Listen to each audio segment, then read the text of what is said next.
Bab 99. Aku ingin membunuh mereka. Mileye tidak berhenti. Di tengah-tengah pedang keindahan spiritual, jiwa pertarungan tak henti-hentinya bergetar dan dalam sekejap seluruh gua bergetar hebat. Jiwa pertarungan, jiwa pedang. Sebenarnya keduanya tidak saling menolak, melainkan keduanya bergabung menjadi satu. Dia adalah seorang seniman bela diri, tetapi dia juga seorang kultivator pedang. Lalu ketika kultivator pedang sedang menghadapi musuh, bagaimana mungkin dia tidak memiliki jiwa pertarungan? Jiwa pedang juga didasari oleh pedang, sedangkan dasar fisik adalah manusia, lalu jiwa pedang juga berpusat pada manusia. Dapat dikatakan bahwa baik itu jiwa pedang atau jiwa pertarungan, itu sebenarnya sama. Tidak ada perbedaan. Mileye secara tidak sadar memisahkan keduanya sebelumnya, tetapi baru sekarang, dia menemukan bahwa jiwa pedang dapat digabungkan dengan pedang, atau dengan kata lain, dapat digabungkan dengan jiwa pedang. Dan itu adalah perpaduan yang sempurna. Karena inti dari jiwa pertarungan adalah kata bertarung, dan apa tujuan dari memegang pedang? Jawabannya juga untuk bertarung. Inti keduanya sama. Di atas Mileye, pedang keindahan spiritual bergetar hebat. Pedang ini penuh jiwa pertarungan, seolah-olah bisa melawan seluruh dunia.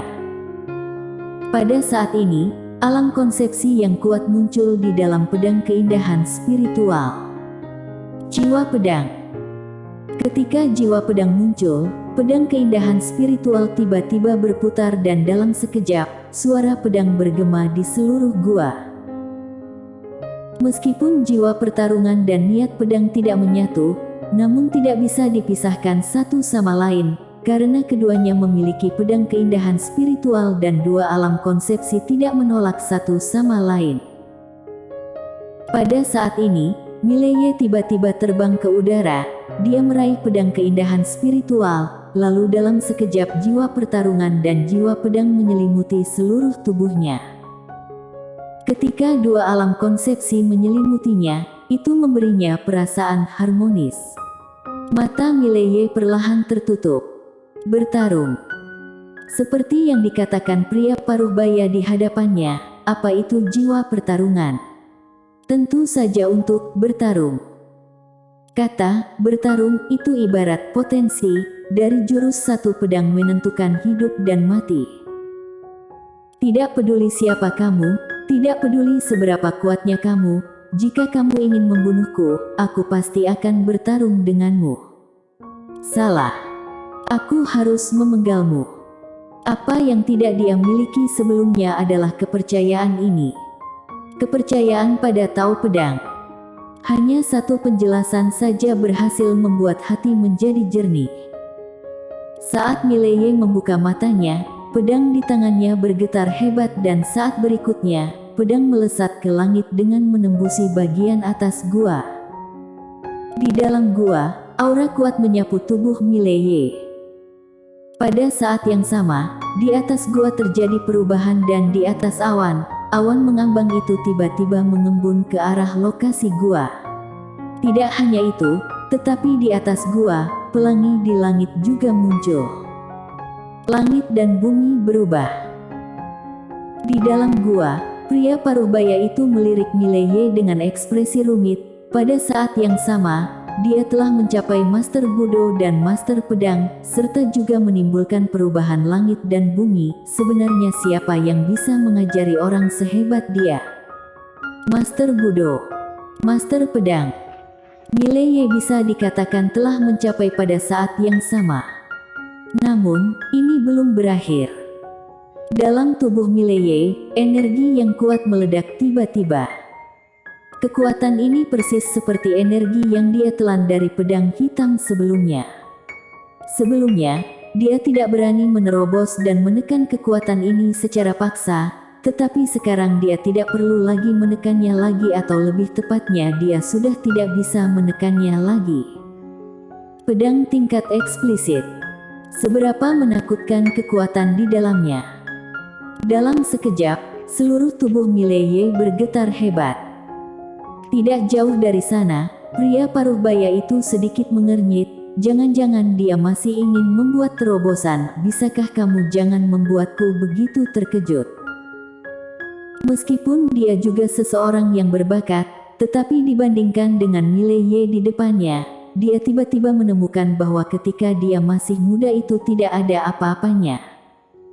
Pada saat ini, tubuh Mileye bergetar semakin kuat.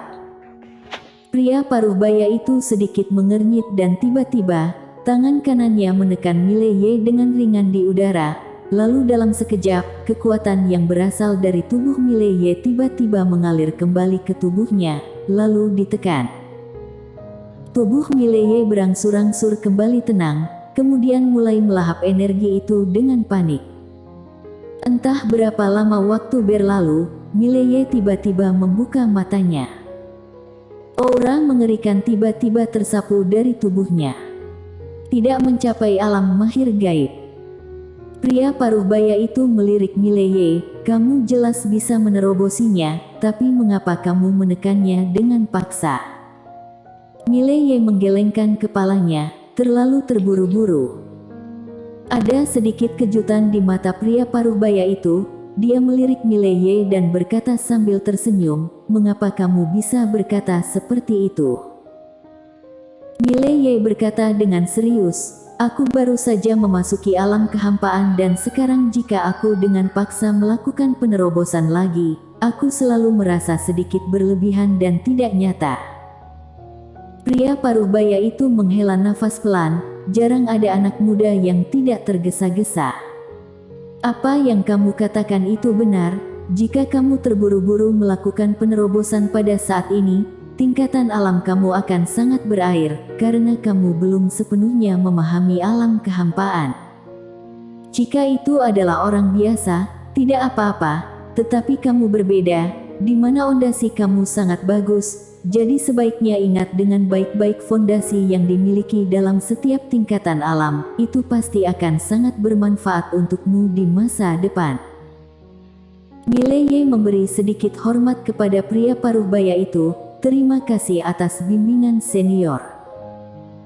Laki-laki paruh baya itu tersenyum dan berkata, sebenarnya, kamu yang sekarang tidak berbeda dengan alam mahir gaib. Bisa dikatakan bahwa dari segi tingkatan alam, kamu adalah alam mahir gaib. Pada lain waktu, di mana kamu mencapai alam mahir gaib, hanya ada sedikit orang di tingkatan yang sama yang bisa dibandingkan denganmu.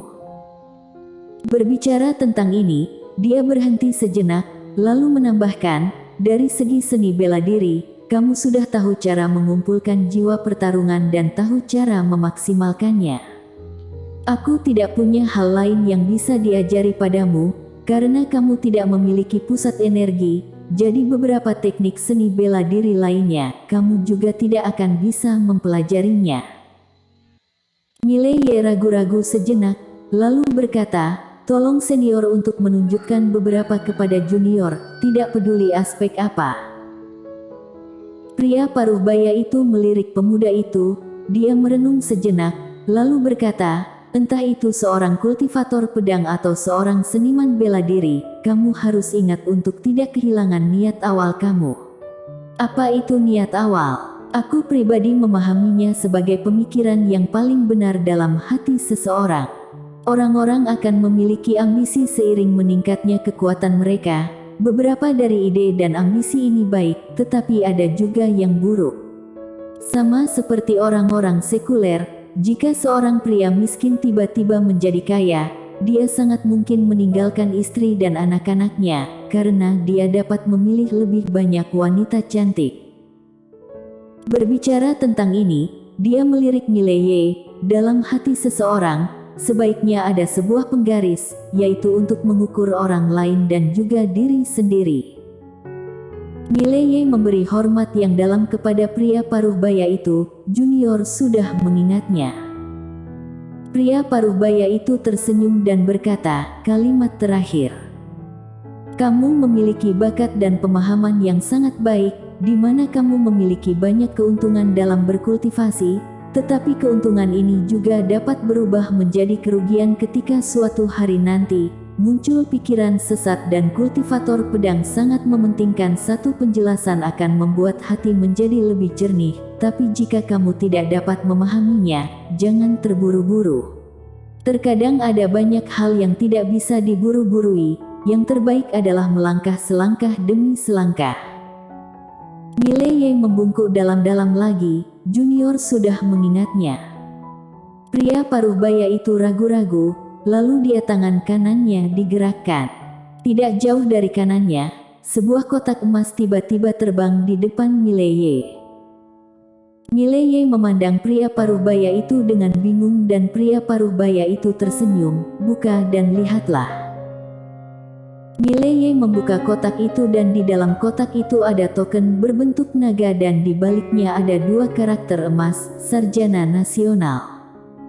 Sarjana Nasional. Mileye memandang pria paruh baya itu dan dia tersenyum, lalu berkata, ini adalah simbol status kerajaan Ning, meskipun kamu bukan dari kerajaan Ning, tapi tidak apa-apa. Jika kamu datang ke kerajaan Ning di masa depan, dengan adanya token ini, kamu akan terbebas dari semua hambatan. Selain itu, token ini memiliki beberapa kegunaan. Dalam token ini, ada formasi kecil yang disebut formasi pengumpulan naga. Formasi ini dapat mengumpulkan aura naga, di mana jika kamu sedang bertarung melawan musuh di masa depan, selama kamu memiliki batu spiritual kualitas super yang cukup, maka kamu dapat mengaktifkan formasi ini, kemudian mendapatkan aura naga yang dapat meningkatkan kekuatan tubuh fisikmu, yang seharusnya sangat membantumu sekarang. Mendengar ini, Mileye dengan cepat menyimpan token. Terima kasih, senior. Pria paruh baya itu tersenyum sedikit. Dengan kamu memasuki alam rahasiaku hari ini, itu artinya kita ditakdirkan untuk bertemu. Karena ditakdirkan, maka secara alami aku akan meninggalkan sedikit bantuan. Anak muda, aku harap kita bisa bertemu lagi suatu hari nanti. Setelah berbicara, tubuhnya berangsur-angsur menjadi ilusi. Setelah beberapa saat, pria paruh baya itu benar-benar menghilang dari tempat kejadian. Mileye melirik ke arah samping yang tidak jauh dari pria paruh baya tadi berada, di mana ada dua kotak emas. Mileye tidak mengambilnya, tetapi berbalik dan pergi. Orang tidak boleh serakah. Karena pria paruh baya itu tidak memberinya dua kotak yang tersisa, dia tentu saja tidak akan mengambilnya dengan paksa. Tidak lama setelah Mileye berbalik dan pergi, pria paruh baya yang telah menghilang sebelumnya tiba-tiba muncul lagi. Dia melirik kedua kotak emas di sampingnya, menggelengkan kepalanya dan tersenyum. Ini bibit yang bagus, sayang sekali, bukan dari kerajaan Ning, benar-benar sayang. Begitu suara itu jatuh, pria paruh baya itu benar-benar menghilang dari lapangan. Begitu Mileye berjalan keluar dari gua, dunia berputar di depannya dan segera, semua yang ada di depannya mulai kabur. Lalu setelah beberapa saat, dia langsung menghilang di tempatnya. Setelah waktu yang tidak diketahui, Mileye perlahan membuka matanya, dan ketika dia membuka matanya, dia sudah berada di luar alam rahasia dan tidak jauh di depannya, ada Pak Tuaji, Nadia Jiang dan lainnya. Melihat Mileye, Nadia Jiang dan yang lainnya menghela nafas lega dan Benet Mo yang berada di samping, berjalan ke depan Mileye dan melihatnya. Aku pikir kamu hilang. Mileye berkata sambil tersenyum, tadi ada sesuatu yang harus kuurus, maaf sudah semua orang sudah menunggu lama. Pada saat ini, Nadia Jiang berjalan ke depan Mileye, memandangnya lalu berkata, karena kamu baik-baik saja, maka aku akan pergi. Setelah berbicara, dia berbalik dan pergi.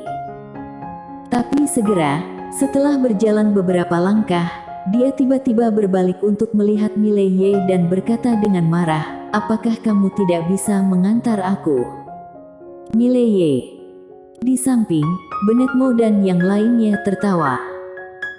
Setelah beberapa saat, Mileye mengantar Nadia Jiang berjalan perlahan ke arah yang tidak jauh. Nadia Jiang berkata dengan lembut, "Orang-orang itu pasti tidak akan menyerah. Jika kamu kembali ke ibu kota kerajaan, kamu pasti akan mati." Mileye berkata dengan sungguh-sungguh, "Aku harus menghadapi semua itu." Nadia Jiang melirik Mileye, "Aku mungkin tidak bisa membantumu, itu di luar kemampuanku."